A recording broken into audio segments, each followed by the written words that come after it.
உண்மையாவே மேம் வந்துட்டாங்க, அமைதியா இருக்க மாட்டியா? நீங்களாம் எதுக்கு தான் ஸ்கூல் வர? வீட்லயே இருக்க வேண்டியதானே? எப்ப பாரு சேட்டை பண்ணிக்கிட்டே இருக்கிற. மேம் வந்துட்டாங்க, வாயை முடிக்கிட்டு இரு. உனக்கு வேணும்னா நீ வீட்ல இரு. உன்னை ஏன் சொல்லுற? நான் ஸ்கூலுக்கு வருவேன். உனக்கு என்ன வந்திருக்கு? நீ பேசாம இருக்கத இருந்து இரு. இல்லன்னா உன்னை அடிச்சு வச்சிடுவேன் பாத்துக்கோ. நீ அடிச்சா நான் மிஸ்டர் சொல்லி கொடுத்துருவேன். ரொம்ப பண்ணிக்கிட்டு இருக்கிற நீ. பார்த்துட்டே இருக்கிறேன்னு நினச்சிட்டு இருக்காத. என்ன பிங்கி வாயை மூடிக்கிட்டு இருக்க? இவங்கிட்ட சொல்லவே மாட்டியா? இவன் எப்போ பாரு இப்படி தான் பண்ணுறான்.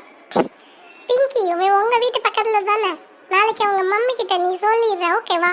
இல்லைன்னா நானே வந்து அவங்க மாமி கிட்ட கம்ப்ளைண்ட் பண்ணிட்டு வந்துடுவேன். கண்டிப்பாக சொல்கிறேன். சொல்லிக்கோ சொல்லிக்கோ, நான் தான் பயப்பட மாட்டேனே. எங்கள் அம்மாக்கெல்லாம் பயப்பட மாட்டேனே. நீ பயப்பட மாட்டதா? அப்போ பாரு மேம் வந்த உடனே உனக்கு இருக்கு.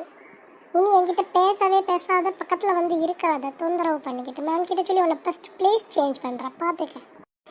ஆமாம் ராசி, பிளேஸ் சேஞ்ச் பண்ணிடலாம். இன்னும் மேம் கிட்ட சொல்லுவேன், இந்த வாங்கிக்கோ அடி.